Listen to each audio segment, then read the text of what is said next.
مسجد ایک مقدس جگہ ہے جہاں مسلمان عبادت کے لیے جمع ہوتے ہیں۔ اس کی حرمت اور تقدس کی وجہ سے وہاں جانے اور وہاں رہنے کے دوران کچھ مخصوص آداب کا خیال رکھنا ضروری ہے۔ یہ آداب درج ذیل ہیں۔ 1. مسجد میں داخل ہونے سے پہلے۔ مسجد میں داخل ہوتے وقت بایاں پاؤں باہر اور دایاں پاؤں اندر رکھ کر داخل ہوں۔ مسجد میں داخل ہوتے وقت یہ دعا پڑھیں: اللہم افتح لی ابواب رحمتک، اے اللہ میرے لیے اپنی رحمت کے دروازے کھول دے۔ مسجد میں آنے سے پہلے وضو کر لیں اور صاف ستھرا لباس پہنیں۔ اگر پیروں میں چپل یا جوتے ہیں تو انہیں مخصوص جگہ پر اتاریں۔ 2. مسجد کے اندر۔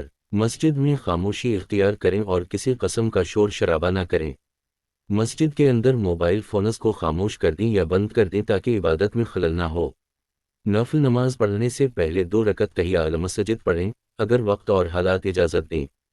مسجد میں قرآن مجید کی تلاوت، ذکر و اذکار اور نفل عبادت کو ترجیح دیں۔ غیر ضروری باتوں سے پرہیز کریں اور دوسروں کی عبادت میں خلل نہ ڈالیں۔ بیٹھنے کے دوران صفیں سیدھی کریں اور کندھے سے کندھا ملا کر بیٹھیں۔ 3. نماز کے دوران امام کے پیچھے خاموشی سے نماز پڑھیں اور امام کے احکامات پر عمل کریں۔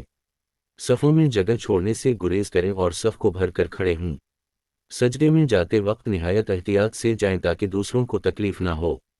4. مسجد سے نکلتے وقت۔ مسجد سے نکلتے وقت پہلے بایاں پاؤں باہر نکالیں۔ نکلتے وقت یہ دعا پڑھیں: اللہم انی اسألک من فضلک، اے اللہ میں تجھ سے تیرے فضل کا سوال کرتا ہوں۔ مسجد سے باہر نکلتے وقت شکر گزاری اور ادب کا مظاہرہ کریں۔ 5. دیگر اہم آداب۔ مسجد کے ارد گرد صفائی کا خیال رکھیں اور کسی قسم کی گندگی نہ پھیلائیں۔ مسجد میں دوسروں کے ساتھ احترام اور محبت کا برتاؤ کریں۔ بچوں کو مسجد میں لاتے وقت ان کی دیکھ بھال کریں تاکہ وہ شور نہ کریں۔ یہ چند اہم آداب ہیں جن کا خیال رکھتے ہوئے مسجد کے تقدس کو برقرار رکھا جا سکتا ہے اور عبادت کو بہتر انداز میں انجام دیا جا سکتا ہے۔